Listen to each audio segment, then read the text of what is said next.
Hey everyone, I'm Yesai and I was an international student at LCU Christianity University for 2 semesters. I really love my time at LCU because God did a lot in me in the area of knowing who I am in Christ and identity, loving people and not feeling pressure to perform when you go in the streets and preach the gospel, but really go there to love people.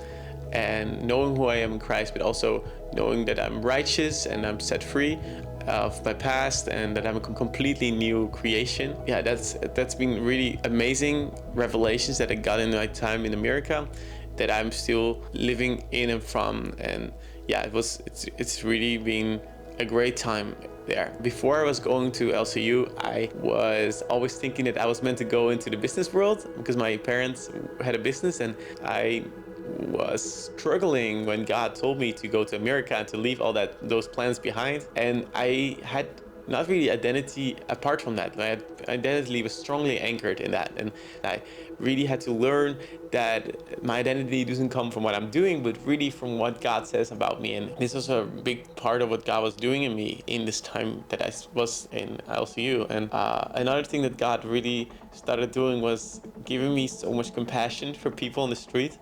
And so just a lot of love in my heart, and not like this performance-based love, but like really loving people for who they are and how Christ sees them.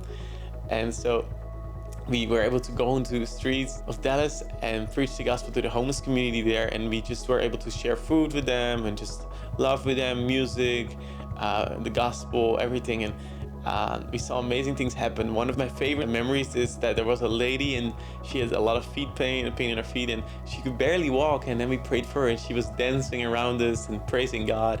And I really can say that it's good for you to go. If you have it on your heart to go, then go for it. Is this can start you off in a direction of living a life of fire and a life of obedience. And so I really want to encourage you with that, and be blessed.